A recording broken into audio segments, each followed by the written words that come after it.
귀로 여는 세상, 영심이의 책방에 오신 여러분 환영합니다.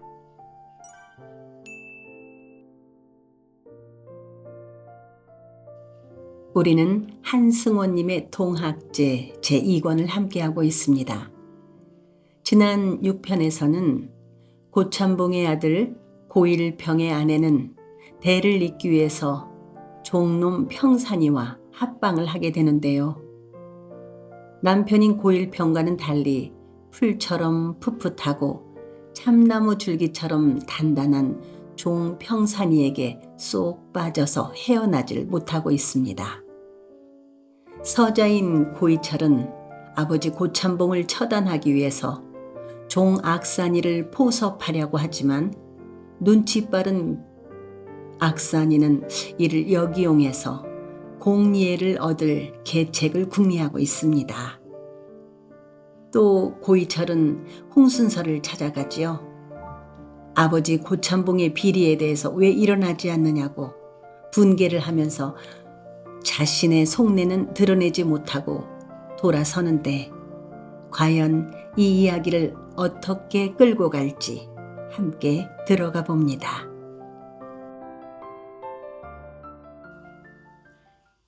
제2권 칼노래.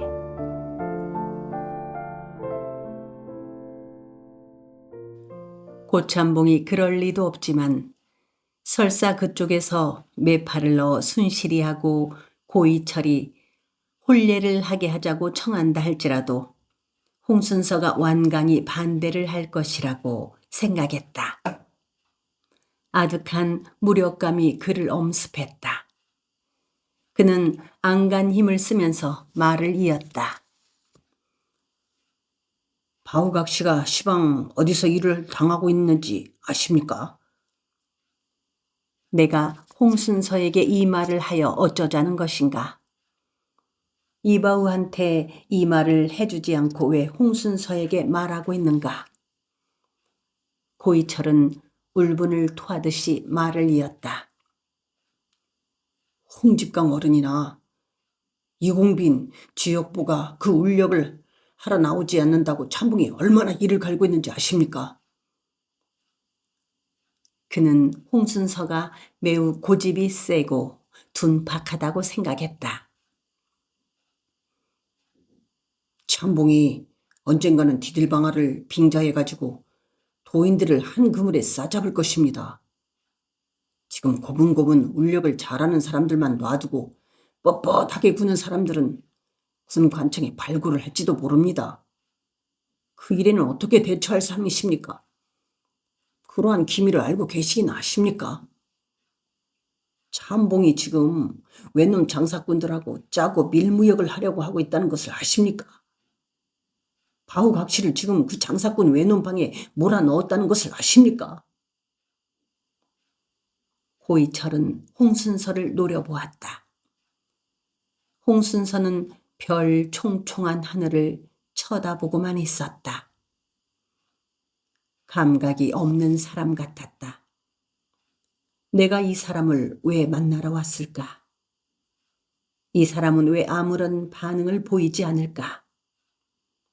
이 사람은 나를 의심하고 있다. 고이철은 심호흡을 했다. 그 의심을 풀어주고 싶지 않았다. 몸을 돌렸다. 절망 같은 검은 어둠을 디디면서 그는 뒷골목을 걸어갔다. 무시당하고 있는 것이 분명했다. 홍순서 이 자식을 관아에 발굴을 해버릴까? 그는 부지런히 어둠을 들이켰다. 그의 몸속은 검은 어둠으로만 뭉쳐지고 있었다. 하고 그는 들이켠 어둠을 내뿜었다. 고개를 세차게 저었다. 별들이 어지럽게 휘돌았다. 왜 나는 이렇듯 솔직하질 못할까? 다 집어치우고 오직 한 여인네를 지엄이로 맞아들여가지고 한 사람의 필부로서 아들, 딸 낳고 살아가고 싶으니 당신의 딸과 혼인하게 해달라고 왜 말을 못하는 것인가? 고이철은 스스로를 욕했다. 시방이 어느 때인데 기껏 한 여인의 생각만 하려 한단 말인가. 고이철은 그냥 자기 집으로 들어가 잠을 잘 수 없을 듯 싶었다. 이바오나 이우암을 만나고 싶었다. 그들 형제에게 구름내가 지금 어떤 판국에 이르러 있는지 귀뜸을 해주고 싶었다. 세상은 어떤 방법으로든지 뒤집혀야 한다고 그는 생각했다. 이바운의 집은 어둠에 잠겨 있었다. 다들 자고 있었지만 이바우의 어머니 장산댁은 잠을 이루지 못하고 있었다. 그녀는 이튿날 아침에 이우암이 입고 갈 두루마기와 바지와 저고리를 만지작거리고 있었다. 망건과 갓을 쓰다듬었다. 이바우의 집은 이우암의 혼례식을 앞두고 있었다. 마치 도둑 장가를 보내기라도 하듯이 날이 밝기가 무섭게 신행길을 뜨게 할 참이다. 서로의 마음이 어떻게 변할 줄 모른다면서 날짜를 앞당기자는 장산댁의 청을 신부집에서 흔쾌하게 받아들인 것이었다. 신랑의 어머니인 장산댁은 한시가 급했다. 지역보가 별림이를 구림 친정으로 데려다 놓아버린 것이 다름 아닌 이우암 때문이라는 것을 짐작하고 있었다. 신부를 데리고 오기만 하면 이우암이 지역부의 각시 별림이한테 헛눈을 팔지 않으리라고 생각했다. 왜 진즉 이우암을 장가 보내줄 생각을 하지 못했더란 말인가. 이우암은 장가 가지 않는다고 내내 고집을 부리다가 모로 돌아 누워버렸다. 짐짓 그럴 뿐 그것이 진심은 아닐 것이라고 장산댁은 생각했다. 작은 며느리를 맞아들인다고 생각을 하자 만감이 교차했다. 남편 이마동이 있었으면 얼마나 좋을 것인가. 세상이 평온했으면 그가 집안에서 함께 살고 있었을 터이고 신행길의 상객으로 따라갈 것 아닌가. 혼례식도 이렇듯 서두르지 않고 번듯하게 절차를 두루 갖추어 치를 수 있었을 것이다. 나룻머리 주막집 꼬시리가 아닌 다른 여염집의 규수를 얻어들일 수도 있었을 것이다. 이우암의 숨결이 고르지 않았다. 이우암은 내내 잠을 자지 않고 있었다. 신행길을 앞두고 잠이 오겠는가. 장산댁은 이우암의 손 하나를 끌어다 잡았다. 소뚜껑만한 손이었다. 누구를 닮아서 이렇듯 몸집이 클까? 이때 고이철이 밖에서 이우암을 불렀다. 그렇게 부르기를 기다리고 있기라도 했던 것처럼 이우암은 거정문을 들치고 뛰어나갔다. 장산댁이 붙잡을 새도 없었다. 이 사람아, 어디를 함부로 나가냐? 신행할 사람은 어느 누구의 부름에도 밖으로 나가지 않는 법이란다. 예전부터 신행길에 갈 사람은 잡귀신의 시기 질투를 받는다던 것이다. 악귀가 불러내서 어디론가 끌고 가 해코지를 한다던 것이다. 장산댁이 뒤따라 나가며 소리쳐 그를 불러들이려 했지만 이우암은 들은 채도 하지 않았다. 이우암과 고이철은 사립 앞에서 마주 섰다. 그들은 마당으로 나온 장산댁을 피하기 위하여 골목길을 벗어났다. 냇가로 갔다. 고이철은 이우암이 날이 밝으면 신행을 하게 된다는 사실을 모르고 있었다. 이유함은 고이철이 자기를 불러내준 것이 고마웠다. 이제 집을 한번 나왔으므로 다시 들어가지 않으리라고 생각했다. 그 길로 구림으로 달려가리라. 별님이를 만나리라. 자기가 꼬시리를 신부로 맞아들이지 않으면 안 된다는 사실을 말해주리라. 둘이서 어디론가 도망을 가서 살자고 하리라. 마을 사람들이 받아둔 연못 속에 시꺼먼 어둠이 담겨 있었다. 고이철은 그 어둠을 등지고 섰다. 내가 또 무슨 짓을 하려 하고 있는가? 아까 끌어내다가 죽어라고 짓거려준 악산이를 생각했다. 그 악산이는 이미 그의 말을 까맣게 잊어버렸으리라고 생각했다. 이유함도 마찬가지가 아닐까. 지금 우리 집 안에 무슨 일이 벌어지고 있는 줄 아냐? 고이철은 아득한 절망을 가슴에 안은 채 말했다. 바람이 냇물 아래쪽에서 달려왔다. 그것은 두 사람의 사이를 어지럽게 줄다름질 치고 있었다.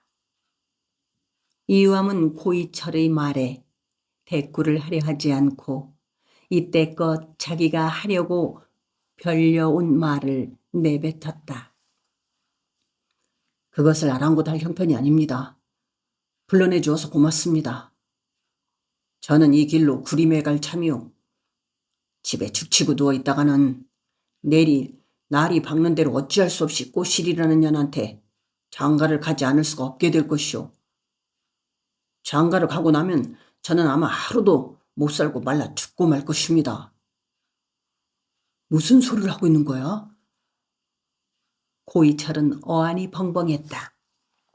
이유함이 겨우 이런 사람이었던가? 아니다. 이유함은 아직 어린 사람이다. 이유함이야말로 가장 순수하고 착하고 진실된 사람이다. 고이철의 온몸에 무력감이 엄습했다. 이철이 도련님은 어떤 한 여인을 사랑해 본 적이 있습니까?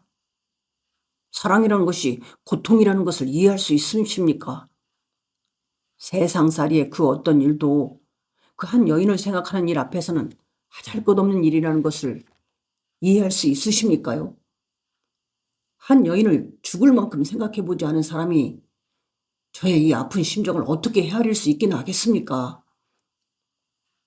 이유함은 열병이 든 사람같이 짓거렸다.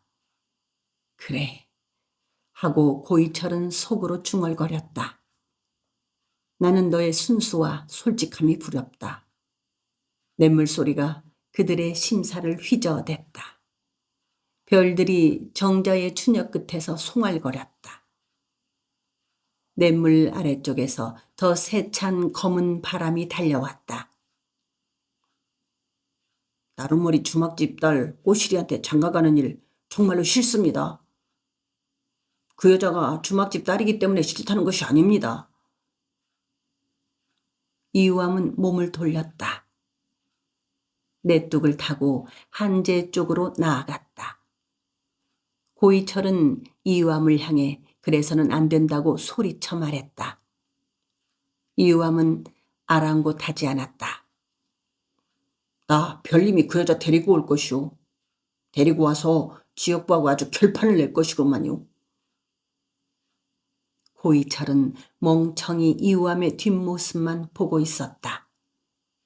도깨비한테 흘려나온 것 같았다. 지금 그 여자 하나 때문에 마음을 빼앗기고 있을 때가 아닐세.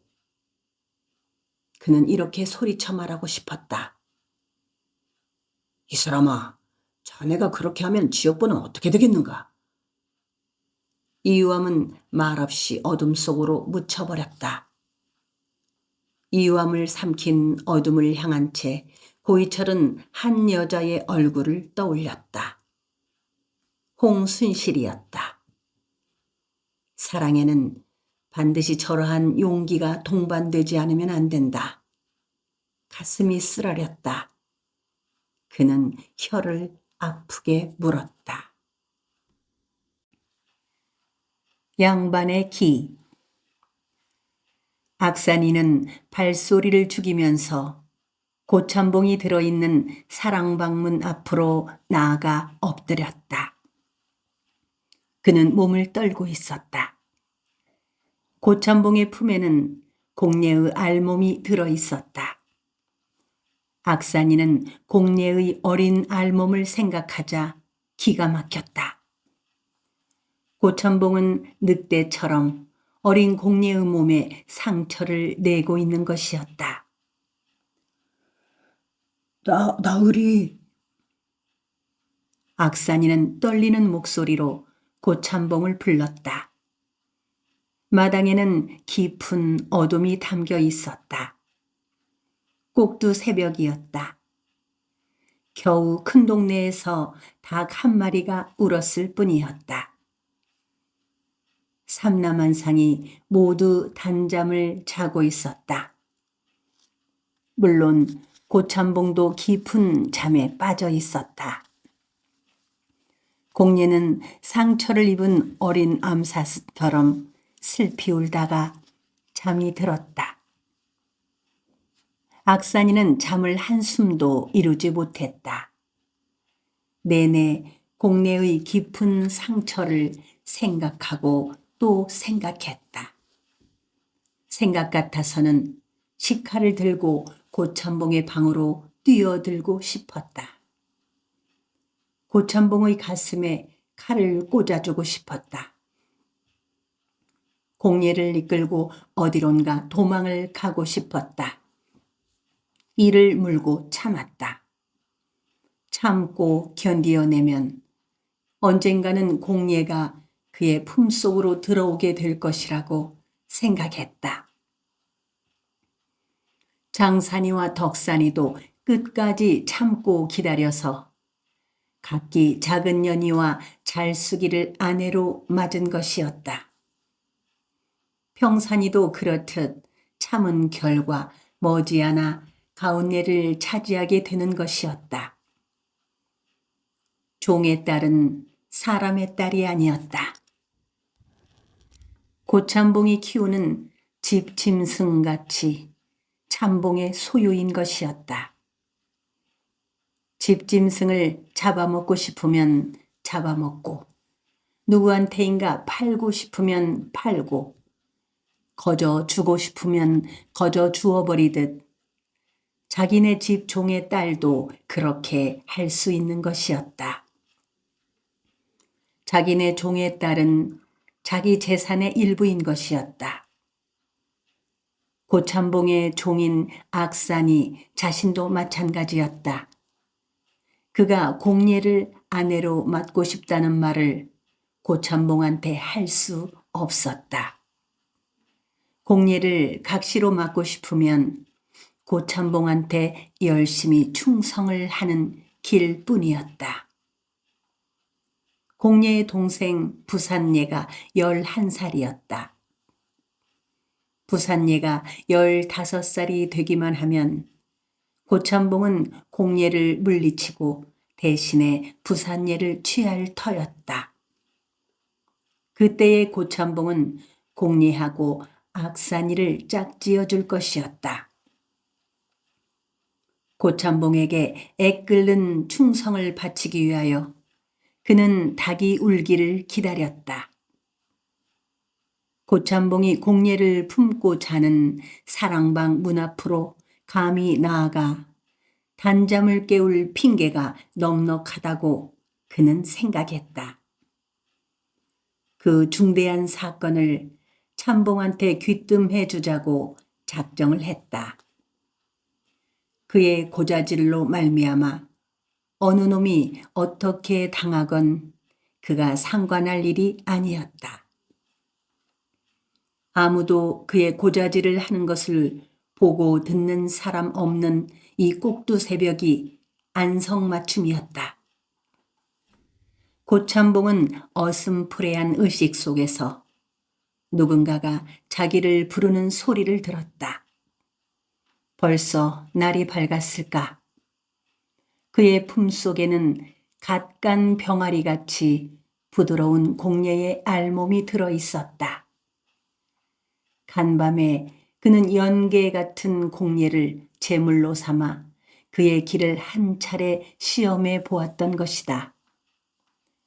회춘에는 뭐니 해도 동녀를 배꼽과 초사리 때의 김처럼 놀놀하고 부드러운 거웃이 제일이라더니 그게 틀림없는 말이다 싶었다. 동녀의 살에서는 비린 듯 하면서도 새콤달콤한 냄새가 났다. 동녀가 부끄러워하고 두려워하는 모습은 시들어 있던 그의 길을 싱싱하게 일으켜 주었다. 그는 이날 밤 안으로 한 차례 더 그 동녀를 희롱할 참이었다. 그러기 위하여 몸의 기가 가장 왕성한 새벽녘을 기다리고 있었다. 한데 어떤 괘씸한 놈이 회방을 놓는단 말인가. 이런 날은 늦게까지 잠을 자게 놔둘 것이지. 이 못된 놈, 아주 물고를 내놓을 테다. 고참봉은 쓴 입맛을 다셨다. 문 밖의 인기척에 고참봉의 품속에서 까무룩 잠이 들고 있던 공예가 흠칫 놀랐다. 그가 얼떨떨해 있는 사이에 공예가 그의 품을 빠져나갔다. 구석으로 기어갔다. 방바닥을 더듬어 치마를 주워다가 알몸을 감쌌다. 나으리, 저 악산이 옵니다. 너 악산이라고 했겠다. 고참봉은 녹이 여린 소리로 중얼거렸다. 이런 고의한 놈 같으니라고. 고참봉은 악산이가 공예를 점 찍어 놓고 있다는 것을 이미 짐작하고 있는 터였다. 그는 소리쳐서 청지기를 부르고 싶었다. 악산이 이놈을 당장 쳐 죽이도록 하라고 악을 써대고 싶었다. 그는 하고 안간힘 섞인 큰 기침을 했다. 날이 밝기가 무섭게 그 무엄한 악산이라는 종놈을 젖담아 놓도록 할 참이었다. 상전이 바야흐로 쇠하여 가는 길을 북돋우기 위하여 이른 봄에 새움 같은 동녀의 음기를 쐬고 빨아들이려 하는 찰나에 방문의 앞에 와서 수작을 부리다니 방자하기가 이를 데 없었다. 너 이놈 무슨 일이냐? 어디에 불이라도 났던 말이냐? 고참봉은 우라가 끓어올랐지만 태연스럽게 말했다. 상전이 종놈의 잘못된 행실 하나에 화를 낸다는 것은 우스운 노릇이었다. 종놈은 사람이 아니었다. 집에서 키우는 개나 소나 돼지나 닭에 지나지 않는 것이라고 그는 생각했다. 뒤란의 언덕 밑에서 퐁퐁 나오는 샘물이나 집안을 감도는 바람 같은 것이고 도지를 붙이는 사람들이 들어다주는 쌀자루나 보리자루나 곶감꿰미나 밤톨 같은 것이라고 생각했다. 종의 말은 꼬리를 흔들며 지저대는 개의 행위와 별반 다를 게 없는 것이었다.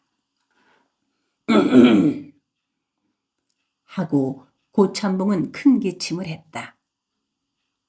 그는 어마어마한 부자였다. 가축 같은 종들이 15이나 되었다.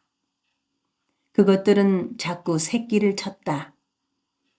보라를 달고 나온 것들은 씨종을 삼을 뿐 아니라 힘들고 굳은 일을 부릴 것이고 젖통을 달고 나온 살결 부드러운 것들은 쓴 약이 차기 직전 동녀일 때에 잠자리로 불러들여서 기를 살리는 약재로 쓴 다음 새끼를 치는 데 쓸 참이었다. 소녀경이나 방중경에서 최고의 회춘 묘방은 역시 동료의 배꼽에다 단전을 오래오래 대붙이고 있는 것이고, 살짝 덜 익은 복숭아 열매의 털 같은 동료의 거웃에다 약물을 문지르는 것이라고 했다. 진시 황제도 살아있는 동안은 내내 그 동료 묘방을 썼다던 것이다. 나으리, 큰일 났사옵니다. 악산이는 울먹거리며 말했다. 큰일이라니, 하늘이 꺼지고 땅이 무너지기라도 했단 말이냐. 고참봉은 우라를 누그러뜨렸다. 종들은 천천히 너그럽게 다스려야 하는 것이었다. 악산이는 고참봉의 서자인 고이철이 하고 다니는 일과 자기에게 내내 짓거려준 말들을 소상하게 일러바쳤다. 거기다가 전날 해질 무렵에 자기들 종 셋이 바닷가에서 어염새를 걷어오다가 홍순서와 이우암과 지역보와 이공빈에게 당한 일들을 서서히 아뢰었다. 내가 생각을 하기로는 뒷방 이철이 도련님하고 그 동학패들 셋하고가 무슨 무서운 음모를 꾸미고 있는 듯 싶사옵니다. 큰일이 벌어지기 전에 손을 쓰셔야 합니다. 그 사람들은 한결같이 참봉 나으리한테 차마 입에 담지 못할 욕설을 퍼부었사옵니다. 증오하고 저주를 하였사옵니다. 악산이는 고참봉이 울화를 참지 못하고 펄펄 뛰도록 하기 위하여 부지런히 주워 섬겼다. 저보고도 자기들의 음모에 가담을 하라고 꼬였사옵니다. 그것뿐만이 아니옵니다. 저보고 평산이랑 망둥이랑 꺼묵이랑 덕산이랑 금산이랑 장산이랑 영산이랑 모두 설득하여 제 사람으로 만들어 놓으라고 하셨습니다. 그래가지고 어느 날 필요하면은 모두들 한꺼번에 들고 일어나서 나으리께 속량을 해달라고 요구를 하라는 것이옵니다. 고참봉은 몸을 떨었다. 어떤 누구보다도 그의 서자인 고이철이 그런 음모에 가담을 하고 있다는 사실이 끔찍스러웠다. 그놈이 그렇게 아비를 배반할 수가 있단 말인가.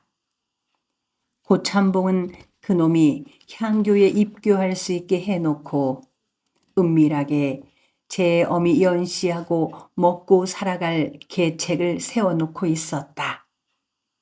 전답과 집을 회령진에다 마련해 줄 참이었다. 만일 들어대놓고 일본인과 무역을 하게 될 경우에는 회령진 선창에 가게를 내고 그것을 고이철한테 맡길 참이었다. 그런데 아비의 그런 속도 모르고 자식이라는 놈이 혹세무민하고 역적질을 하여 드는 동학패들하고 음모를 꾸미고 있다니 그게 말이나 되는가.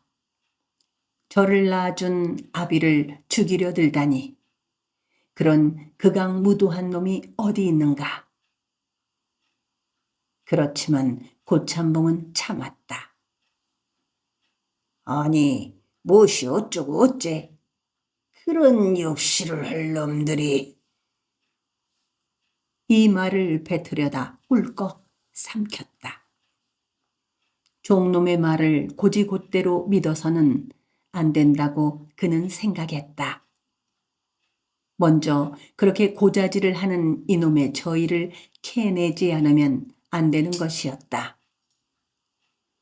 너 이놈, 그것이 엄연한 사실이렸다. 악산이는 몸을 떨었다. 어느 앞이라고 감히 거짓을 하려겠사옵니까? 악산이는 자기가 고자질을 하고 있는 그 말들이 앞으로 어떤 큰 일을 불어올리라는 것을 다 짐작하고 있었다. 그는 이마를 땅바닥에 박은 채 말을 이었다. 나으리, 제 말씀을 그냥 흘려들으시면 안 되옵니다. 그리고 한시 반시라도 지체를 하시면 안 되옵니다. 악산이는 고참봉의 우라를 보다 확실하게 불붙여 놓지 않으면 안 된다고 생각했다. 고참봉이 만일 고이철과 홍순서 일당을 미운적으로 다스릴 경우에는 거꾸로 그들의 미움과 보복이 악산의 몸을 향해 날아올 것이 뻔했다. 그 사람들은 시방 내덕도 동네방네 사람들을 찾아다니면서 연못하고 다리 노는 울력에 나가지 말라고 꼬이고 있사옵니다. 그리고 어느 날 어느 시에 일어나서 참봉 나으리를 죽이고 창고를 털어서 근동 사람들한테 모든 것들을 나누어 주자는 계략을 세우고 있사옵니다. 고참봉이 숨을 죽였다. 홍순서와 고이철이 자기를 죽이려 하고 있다는 데에는 더 머뭇거리고 있을 수가 없었다. 방구석의 공예가 몸을 떨었다. 악산이는 부들부들 떠는 채 하면서 말을 이었다. 그뿐이 아니옵니다. 그 사람들은 또 우매하고 순직하기만 한 우리 노비들을 꼬이려 들고 있사옵니다. 그들은 참봉 나으리 집과 전답과 산과 바다를 모두 빼앗아서 근동 사람들한테 고루 나누어 줘야 한다고 하였사옵니다. 우리 노비들한테도 참봉 나으리의 전담 몇십 결씩을 돌아갈 수 있게 해주겠다고 하였사옵니다. 이것은 한 오락이라도 거짓이 없는 사실이옵니다. 쇠뇌는 하늘 같은 나으리의 은덕을 도저히 저버릴 수가 없어 이렇게 구하옵니다. 미천한 제가 나으리의 깊은 단잠을 깨우지 않으면 안 되었던 심사를 깊이 헤아려 주시옵소서. 오냐, 뭐냐, 잘 알았으니라. 고참봉은 울분을 주체할 수 없었다. 숨을 헐떡거렸다. 몸이 떨렸다. 그렇지만 그는 당황하고 있는 자기의 모습을 종놈한테 보이기 싫었다. 가슴을 펴고 심호흡을 했다. 하고 목을 가다듬었다. 공예는 구석에서 치마를 두르고 저고리를 다 걸쳐 입고 나서 고참봉의 눈치를 살피고 있었다. 고참봉은 밖을 향해 소리를 질렀다. 악산이 너 이놈! 당장 장서방을 불러오너라. 고참봉의 목소리는 깊이 잠겨 있었다. 목이 밭았다. 그는 밭은 침을 거듭 삼켰다. 악산이는 청지기 장기수의 방문 앞으로 달려갔다. 이제 일파는 크게 벌어졌다. 그의 작은 힘으로서는 어찌할 수가 없었다. 하늘이 떨고 땅이 뒤틀리고 바다가 소용돌이 치고 있었다. 악산이는 그 떨림과 뒤틀림과 소용돌이 속으로 빠져들어갔다. 빌어먹을 것 될 대로 되거라. 이 일로 말미암아 나는 고참봉의 신임을 하늘 닿는 노젓가리만큼 얻어놓았다. 공예는 갈 데 없이 내 차지가 될 것이다. 그런데 뜻밖의 일이 벌어졌다. 악산이가 청지기 장기수를 깨우고 참봉의 방문 앞으로 데리고 왔을 때 고참봉은 장기수한테 이렇게 엄명을 내렸다. 장서방은 잘 들어라. 네 옆에 있는 것이 노비 악산이가 분명하렸다.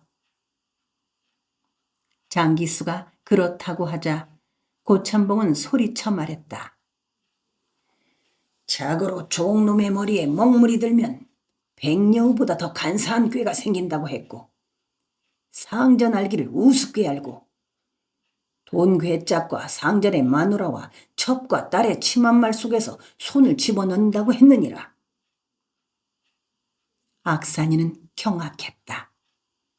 그는 땅바닥에 납작 엎드리면서 파리처럼 두 손을 비벼댔다. 아니옵니다, 나으리. 절대로 그런 것이 아니옵니다. 고참봉은 진머리가 들썩대도록 소리를 질러 말을 했다. 상전의 단잠을 깨운 악산이 그놈을 당장 광안에 가두고 그렇게 무엄한 짓을 한 까닭이 무엇인지 엄히 다스려서 이실직고를 하게 하렸다. 청지기 장기수는 그 말이 떨어지기가 무섭게 종들의 방이 있는 별채 앞으로 달려갔다. 별채의 구들장과 지붕이 들썩거리도록 소리를 질렀다. 여봐라, 아래 것들은 듣거라. 잠복 나으리의 언명이시니라. 한눈도 빠짐없이 당장 눈 깜짝할 사이에 사랑채 앞으로 나와 모이거라. 악산이는 사랑방 문 앞에 엎드린 채 높새 바람에 산팔에 떨듯 하고 있었다. 고참봉이 무엇인가 오해하고 있다 싶었다. 자기가 공예를 품고 자는 고참봉한테 투기를 하여 거짓말을 하는 것으로 여기는지 모를 일이었다. 악산이는 울면서 사랑방 문을 향해 이 말을 조아렸다. 나으리 살려주십시오. 저는 절대로 딴 생각이 없사옵니다. 다만 참복 나으리에 대한 충직한 마음으로 이렇게 거해드렸을 뿐이옵니다. 굴어 살펴주시고 살려주십시오. 방구석에 쪼그리고 앉은 공예도 마찬가지로 떨고 있었다. 고참봉은 담뱃대통으로 노스의 화로 시우를 탕탕 두들겼다. 여느 때 그것의 두들김은 그의 심사불편함의 표현이었다. 노스의 화로가 맹렬하게 울릴 때 그의 주변 사람들은 심히 주의를 하지 않으면 큰 날벼락이 떨어지는 것이었다. 구종들은 빠짐없이 사랑채 마당으로 몰려 나왔다. 그들은 선잠을 깼기 때문에 눈을 비비기도 하고 하품을 하기도 했다. 허리띠를 제대로 매지를 못한 채 허리춤을 잡고 있기도 하고 집세기를 질질 끌면서 걸어오기도 했다. 저고리의 고름을 뒤늦게 메고 있기도 했다. 평산이는 뒷간을 갔다 오기라도 한 것처럼 뒤늦게와 구종들 맨 뒤쪽에 서서 머리와 허리를 숙였다. 마당에는 아직도 새까만 어둠이 담겨 있었다. 별빛이 그 어둠을 누기고 있을 뿐이었다. 종들을 모두 대돌 앞에 모아놓고 난 장기수는 그들의 수를 헤아렸다. 그동안 종들은 허리와 고개를 깊이 떨어뜨리고들 있었다. 옆의 종에게 대관절 무슨 일이 간밤에 일어났기에 이러느냐고 속삭이는 종들이 있었다. 옆의 종은 속삭이는 종을 향해 모른다고 고개를 저었다. 쓸데없는 소리 짓거리면 주둥이를 찢어 놓을 테다. 장기수는 이렇게 으름장을 놓고 나서 고참봉에게 종들을 다 모았다고 아뢰었다. 고참봉은 대통에 담뱃가루를 쑤셔 넣고 있었다. 장기수는 기다렸다. 고참봉은 대통을 화롯불 속에 쳐넣고 빨기 시작하면서 생각을 하고 또 했다. 이 일을 어떻게 밀고 나가야 할 것인가? 이때는 훈장 배종만이 옆에 있으면 좋겠다. 하고 그는 헛기침을 했다. 담배 연기 한 모금을 빨아 뿜으면서 그는 장기수에게 말했다. 먼저 악산이 그놈을 광에 단단히 가두고 문초를 해라. 그놈을 위장하고 있었지만 그의 목소리는 떨고 있었다. 이 놈이 이 꼭두 새벽에 내 침소 앞에서 소란을 피운 저희가 대관절 무엇인지 이실직고할 때까지 매우 쳐라. 그리고 내 침소 앞에는 날이 훤히 밝을 때까지 쥐새끼 하나 개미새끼 하나도 범접을 못하게 하거라.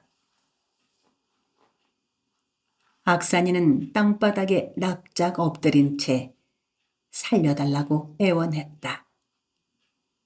자기는 절대로 참봉 나으리에 대한 충직 때문에 그렇게 고했을 뿐이라고, 자기가 이날 새벽에 참봉 나으리께 아뢰는 말들은 한치의 오차도 없는 진실들 뿐이라고 앙알거렸다. 당사자들을 불러들여 대지를 하더라도 어김이 없을 것이라고 했다. 장기수는 종들 가운데서 가장 연장자인 장산이와 덕산이에게 영을 내렸다. 장산이, 덕산이는 악산이 저놈을 당장 광에다 쳐놓고 단단히 결박을 지어서 줄이 들 준비를 갖추도록 하여라. 장서방의 말은 곧 고참봉의 엄명이었다. 악산이는 고참봉을 향해 울부짖으며 빌다가 장서방을 향해 빌었다. 무릎을 꿇고 두 손이 발되도록 빌어댔다. 살려주십시오. 저는 그저 참봉 나으리 은덕을 생각해서 한치의 거짓부렁이도 하지를 않았사옵니다. 덕산이와 장산이가 악산이 앞으로 나아갔다. 덕산이가 악산이의 한쪽 팔을 잡았다. 악산이가 뿌리쳤다. 장산이도 악산이의 다른 한쪽 팔을 잡았다. 악산이가 또다시 뿌리쳤다. 덕산이와 장산이는 잠시 머뭇거렸다. 그 나이 많은 종들은 악산이가 아무 잘못도 저지르지 않았다는 것을 잘 알고 있었다. 장기수가 멈칫거리는 덕산이와 장산이를 향해 호통을 쳤다. 곁에서 보고 있는 다른 종들을 향해서도 소리쳐 말했다. 뭘 꿈을 그리느냐? 금산이, 병산이, 거무기, 망둥이, 내 놈들은 손을 어디다가 달아매두느냐? 얼른 같이 거들지 못하느냐? 종들이 하나씩 둘씩 악산이한테 덤벼들었다. 악산이는 저항하려 하지 않았다. 덕산이와 장산이가 악산이의 팔 하나씩을 잡고 광 쪽으로 끌었다. 망둥이가 광솔불을 켜들고 왔다. 곡간채 모퉁이에 빈 광이 하나 있었다. 이런저런 사형을 위하여 비워둔 곳이었다. 안쪽 바람벽에 형틀이 있었다. 악산이를 그 형틀에 묶었다. 아이고, 장서방 나으리, 셋내는 선탄만큼도 잘못이 없습니다요. 제가 드린 말씀들은 진실입니다요. 살려주십시오. 악산이는 몸부림을 쳤다. 장산이와 덕산이가 악산이를 결박지어 놓자 장기수는 금산이와 꺼묵이만 남겨놓고 다른 종들을 다 물리쳤다. 뚝심이 셀 뿐 아둔한 금산이와 꺼묵이는 언제 어느 때든지 장기수가 시키는 대로 애누리 없이 일을 잘 해내곤 했다. 사정을 두어서는 내 너희 두 놈을 대신히 형틀에 묶어놓고 주리를 들 것이니라. 알겠느냐? 장기수는 줄이 틀 준비를 하고 있는 금산이와 꺼묵이를 향해 말했다. 금산이와 꺼묵이는 그를 향해 허리를 굽신거렸다. 나 이놈, 참봉 어르신께서 고온히 단잠을 주무시는 사랑방 문 앞에는 왜 얼씬거렸느냐? 바른 대로 말해라. 만일 거짓말을 한마디만 보탰다가는 혀를 뽑을 것이니라. 너, 그 사랑방 안에 고참봉 나으리 말고 또 누가 들어있는가 하는 것을 잘 알고 있으리였다. 장기수는 배를 내밀고 턱을 쳐들면서 악산이를 향해 말했다. 아이고, 장서방 나으리, 참봉 나으리 방 안에 나으리 말고 다른 누구가 있는지 셋내가 어찌합니까요? 셋내한테는 아무런 저의가 없사옵니다요. 모든 것은 아까 제가 참방 나으리께 아랜 그대로입니다요. 절대로 진실이옵니다. 통찰해 주시옵소서. 저는 오직 참봉 나으리께 저의 충직함을 보여드리기 위해 그랬사옵니다. 그것은 누구보다도 참봉 나으리께서 가장 잘 아실 것이옵니다. 악산이는 입에 거품을 물고 말했다. 장기수는 악산이가 한 말의 뜻을 도저히 알 수가 없었다. 장기수는 고개를 저었다. 처음부터 끝까지 자상하게 말을 하라고 촉구했다. 악산이는 눈앞이 아득해졌다. 옆에 있는 금산이와 꺼묵이가 들으면 큰일인 것이다. 자기가 고자질을 한 말들은 오직 고참봉과 장기수와 장본인인 자기만 알아야 하는 것이었다.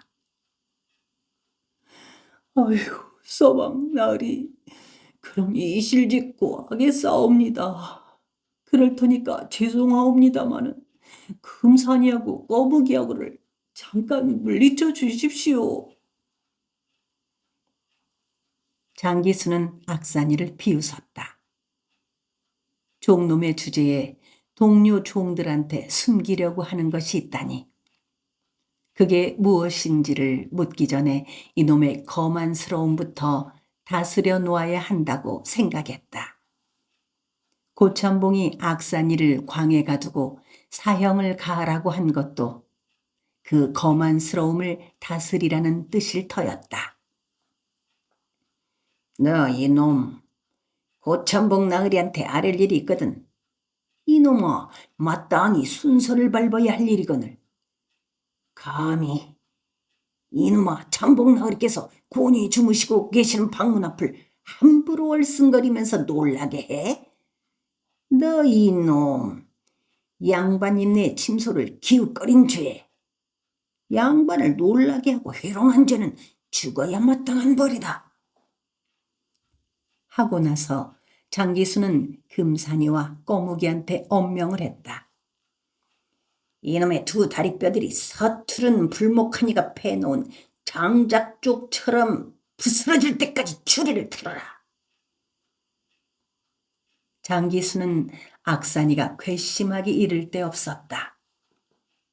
이놈이 자기한테 먼저 말을 하지 않고 곧바로 고참봉의 침소까지 찾아가서 쫑알거린 것을 용서할 수 없었다. 금산이와 꺼묵이는 네 하고 소리치며 주리대 끝을 젖혔다. 악산이는 통증을 이기지 못하고 몸부림을 쳤다. 비명을 질렀다. 장기수는 금산이와 꺼무기를 닥달하듯이 말했다. 너희 놈들 손톱만큼이라도 사정을 두었다가는 너희 두 놈을 향틀에 묶을 것이니라. 젖먹던 님까지 다 써서 들어라. 금산이와 꺼무기는 안간 힘을 썼다. 비명을 지르던 악산이는 금방 온몸의 힘을 풀어버렸다.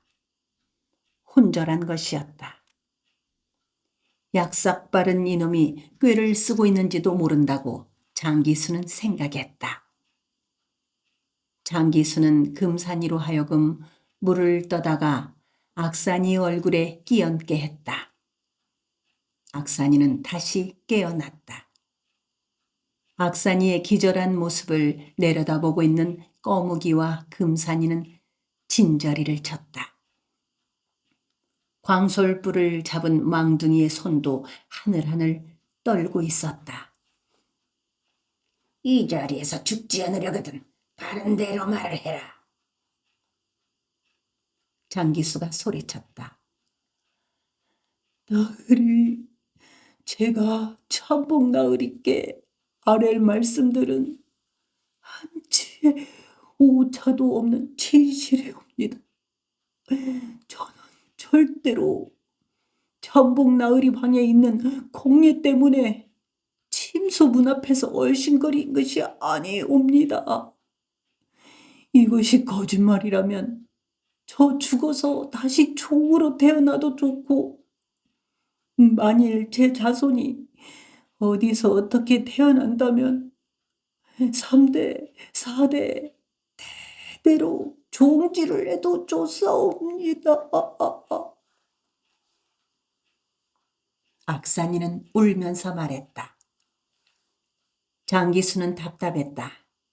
짜증이 나고 우라가 끓었다.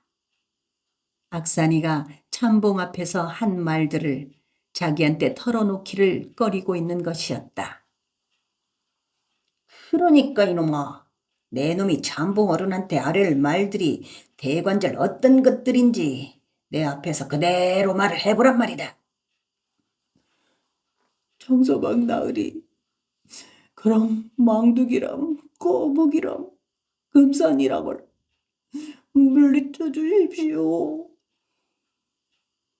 좋다. 장기수는 망둥이의 손에서 광솔불을 받아들고 광안의 종들 셋을 밖으로 나가 있게 했다. 악산이는 교활한 놈이었다. 그는 먼저 장기수의 입부터 단속했다. 장서방 나으리, 이제부터 제가 드린 말씀은 절대로 다른 곳으로 새어나가서는 안 되옵니다. 장기수는 기가 막혔다. 이 종놈이 나를 어떻게 보고 이런 주둥이질을 하는 것인가. 자기는 이때껏 20해 가까이나 고참봉을 모셔오고 있었다. 고참봉의 모든 비밀스러운 일은 일단 자기한테 와서 깊이 갈무리 되곤 하는 것이었다. 고참봉은 그의 이 무거운 것과 충직스러움을 믿고 있었다. 네 이놈, 걱정 말고 소상하게 털어놓기는 하렸다. 장기수는 광천장이 무너질 만큼 소리를 크게 질렀다. 악산이는 고참봉에게 아뢰었던 말보다 더 불려서 말을 하기 시작했다. 장기수는 자기의 귀를 의심했다. 몸서리를 쳤다. 고이철이 자기의 아버지 고참봉을 죽이려는 음모를 꾸미고 있다니 그것을 믿을 수 없었다. 그렇지만 고이철이 이때껏 주변 사람들한테 받아온 천대와 수모로 미루어 본다면 고이철이 넉넉히 그럴 수 있을 것 같다고 짐작했다. 홍순서와 이공빈과 지역보와 이우암과 고이철이 공모를 하여 고참봉을 쳐 죽이고 창고를 모두 털어 근동의 사람들한테 나누어 주기로 했다는 부분에 이르러서 장기수는 자기도 모르는 사이에 신음을 토했다. 고참봉의 목숨과 그의 창고가 그렇게 결단이 난다면 고참봉의 바른 팔 노릇을 하고 사는 나의 신세는 어떻게 될 것인가? 장기수는 종들을 광문 앞에서 한 발짝도 떠나지 못하게 해놓고 고참봉에게로 달려갔다. 그러나 사랑채 마당으로 들어서려던 그는 멈칫했다. 고참봉이 날이 훤히 밝을 때까지는 자기의 침소 앞에 쥐새끼 한 마리 얼씬하지 못하게 엄명을 내린 것이었다. 고참봉은 이때 새벽녘에 모아진 기를 이용해서 부드러운 삘기쌀 같은 공예의 몸을 탐하고 있었다. 한데 그는 번번이 실패를 하고 있었다. 열화 같은 역정은 기를 죽이는 모양이었다. 그는 안타까웠다. 암송아지 한 마리를 물어다 놓고 성취하는 이빨 때문에 한 입도 먹지를 못하는 늙은 호랑이처럼 안타깝게 시근거리고 으르렁거리기만 했다.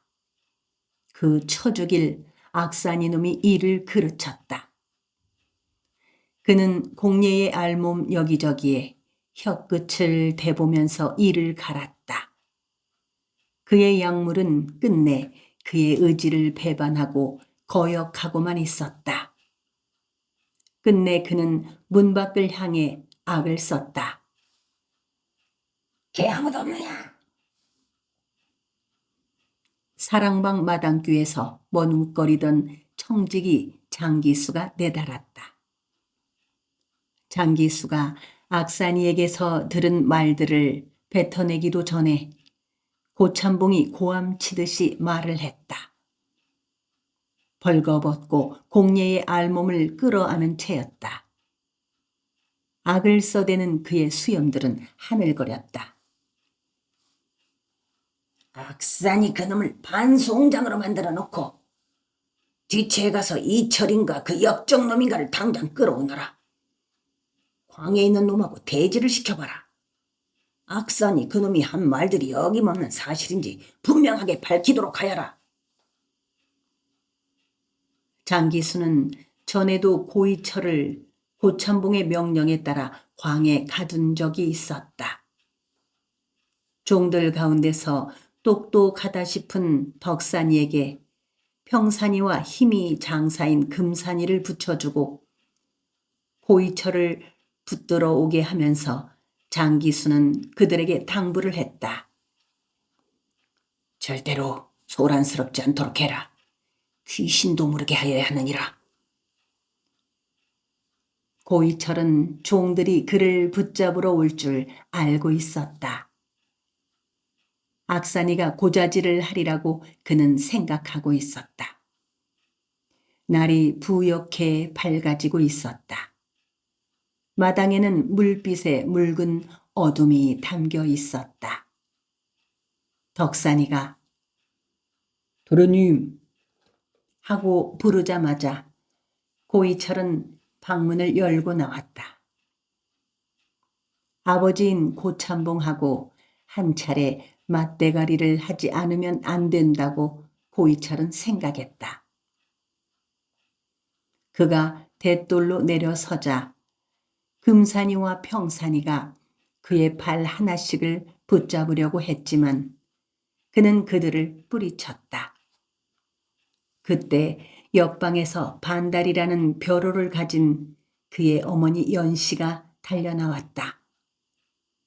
덕산이의 앞을 막으면서 무슨 일이냐고 물었다. 고이철은 어머니 연씨에게 아무 일 없을 테니 들어가 계시라고 말했다.